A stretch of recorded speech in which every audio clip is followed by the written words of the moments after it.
இயேசு உங்களை நேசிக்கிறார். பிரியமானவர்கள், இந்த நாளில் ஆண்டவர் நம்மளோடு பேசும்படியா வேதத்திலிருந்து ஒரு வசனத்தை கூட வாசித்து நாம் வாழ்க்கையில கடைபிடித்து நடக்கக்கூடிய காரியத்தை ஆண்டவர் நம்மளோடு இடைபடுவாராக. அது 1 பேதுருவின் புஸ்தகம் 1வது அதிகாரம் 22வது வசனம் இப்படியாக சொல்லுகிறது. ஆகையால் நீங்கள் மாயமற்ற சகோதர சிநேகம் உள்ளவர்களாகும்படி ஆவியினாலே சத்தியத்திற்கு கீழ்ப்படிந்து உங்கள் ஆத்துமாக்களை சுத்தமாக்கி கொண்டவர்களாய் இருக்கிறபடியால் சுத்த இருதயத்தோட ஒருவரில் ஒருவர் ஊக்கமாய் அன்பு கூறுங்கள்.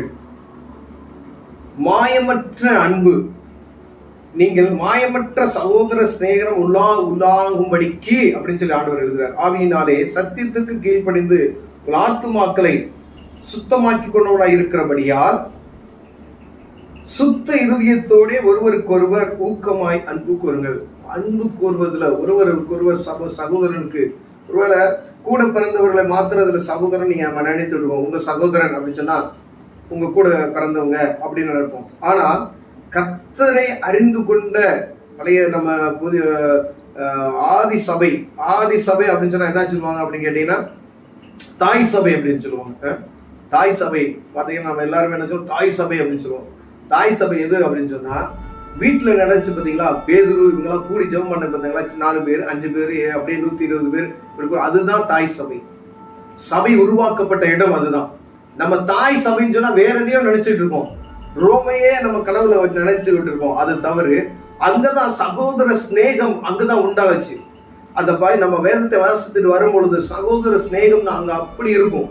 இங்க விசுவாசம் உள்ள அந்த அந்த சுத்த இருதயத்தோடு அன்பு கூறுகிற அன்பு, ஒருவருக்கு எல்லாருடைய உடைமைகளை என்ன செஞ்சாங்களா, மொத்தமா காசை போட்டு வித்து அவங்களுடைய பணத்தெல்லாம் என்ன செஞ்சாங்களா, மொத்தமா செலவழித்தார்கள். அப்ப அந்த சகோதர சிநேகம் எவ்வளவு இருக்கு பாருங்க. ஒரு மனிதன், அது தவறு சப்பிரால் அப்ப நம்ம வேதனை கடுமையான வார்த்தைகள், அவருடைய பணத்தை வஞ்சித்து வைத்தார்கள்.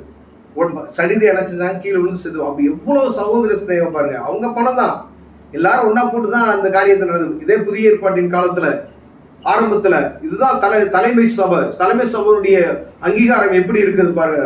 எல்லாரும் பரிசுத்த ஆவியின் அபிஷேகத்தோடு செயல்பட்டார்கள். எல்லாரும் ஒரு குடும்பமாய் இருந்தார்கள். ஆனா இந்த நாள்ல பலவிதமான சபைகள் இருக்கிறது, அங்கங்க பிரிந்து இருக்கிறோம். சகோதர சிநேகம் ஒருவேளை சபைகள் ஒருவேளை நம்ம இடம் கொள்ளாதபடி இருக்கிறபடினாலே அங்கங்க சபைகள் அநேகமாக பெருகி இருக்கிறது. கர்த்தருக்கு ஸ்தோத்திரம்.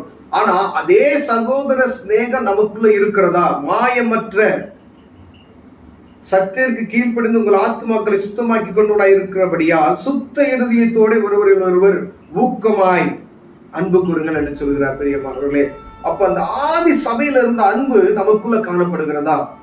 ஒவ்வொரு தனிப்பட்ட ஆவிக்குரிய மனிதனுக்கும் ஒரு அன்பு, அதாவது அவருடைய கனிகளினாலே அவர்களை அறிவோம். அப்ப இந்த சகோதரனை பார்த்தீங்கன்னா அவருடைய செயல்கள், அவருடைய நடத்தைகள், அவருடைய எல்லா காரியத்தையும் பார்த்தா ஆவிக்குரிய மனிதனா ஆவிக்கு இல்லாத மனிதனா அப்படி ஈஸியா கண்டுபிடிச்சிடலாம். எல்லாருக்குமே அது தெரியும். அப்ப சகோதர சிநேகம் அவர்கள்கிட்ட வைக்கலாம். ஒருவேளை நடிக்கிறாங்கன்னு வச்சுக்கோங்களேன், அவங்கள ஈஸியா நீங்க கண்டுபிடிச்சிருவீங்க. ஒருவேளை அவங்க ஆவிக்குரிய நண்பர்கள் என்பதை நீங்க அறிந்து கொண்டு அவங்க கிட்ட நீங்க சகோதர சிநேகத்தை நல்லா வச்சுக்கலாமே. அப்ப ஆண்டவர் ஒவ்வொரு சகோதரனையும் சபையில அங்கீகாரம் செய்யப்பட்ட சபைகள்ல இருக்கக்கூடிய கர்த்தரை விசுவாசிக்கக்கூடிய விசுவாசிகள் ஒவ்வொருவரும் நமக்கு சகோதரர்கள் என்று வேதம் சொல்லுகிறது. பிரியமான, ஏன்னா எல்லாரும் ஒருமித்து கூடிதான் சகோதர சிநேகம். அதுதான் எல்லா குடும்பங்களும் ஒன்றாயிருந்து இடையில ஒரு யூடியூப்ல ஒரு சபையை கொடுத்து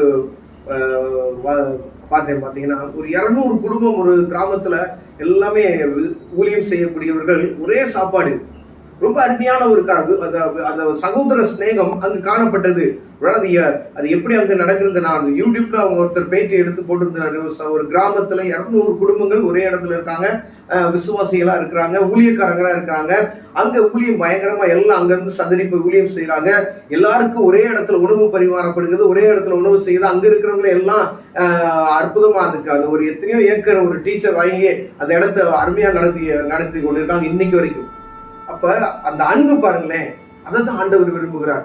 ஒருவேளை இந்த 200 குடும்பம் அந்த ஒரு இத்தனையே ஏக்கருக்குள்ள அவ்வளவு வீடு கட்டி அவங்களுக்குள்ள எல்லாருமே ஒரு மனமா இருக்கிறாங்க, எல்லா சாப்பாடும் ஒன்றா செய்யறாங்க அப்படின்னா அவங்க சகோதர ஸ்நேகம் எவ்வளவு இதா இருப்பாங்க. அவங்க இந்த பேட்டி கொடுக்கும்போது அவ்வளோ அற்புதமா இருக்குது. ஆனா இந்த நாட்கள்ல நம்ம எப்படி இருக்கிறோம் என்பதை பார்க்கும்படி ஆண்டவர் உங்களோடும் என்னோடும் பேச. ஒருவேளை சகோதர சிநேகம் எனக்கு இருக்கிறதா, உங்களுக்கு இருக்கிறதா, ஆண்டவர் பார்த்து கொண்டு இருக்கிறார் பிரியமானவர்களே. அதாவது சகோதர சிநேகம் ஒருவரை நம்ம என்ன செய்யும், நேசிக்கணும். நீ உன்னில் அன்பு கூறுவது போல பிறனையும் நேசி அப்படின்னு சொல்லியிருக்காரு. அப்ப பிறனை நேசிக்கணும் அப்படின்னு சொன்னா சபையில இருக்கக்கூடிய ஊழியர்களை, சபையில இருக்கக்கூடிய விசுவாசிகளை நேசிக்காதபடிக்கு மொத்த மதத்துக்காரங்களை நம்ம எப்படி நேசிக்க முடியும்? அவங்களே நேசிக்கணும். முதல்ல நம்மளை நேசிக்க நமக்கு கற்றுக்கொள்ளணும். அப்ப அந்த அன்பு நமக்குள்ள இல்லை அப்படின்னு சொன்னா மற்றவங்களை நம்ம நேசிக்க முடியாது. ஒருவேளை நமக்குள்ள இருக்கக்கூடியவர்களை நேசிப்பதற்கு நீங்கள் அந்த காரியத்தை பழகி கொண்டீங்கன்னா, இந்த சுவிசேஷத்தை அறிவிப்பதற்கு மற்ற ஜனங்களுக்கு, இயேசுவை அறியாத ஜனங்களுக்கு அவர்களுக்கு நம்ம அன்பு கூறும் பொழுது ஆண்டவர் அந்த அற்புதம் செய்வார் பிரியமானவர்களே.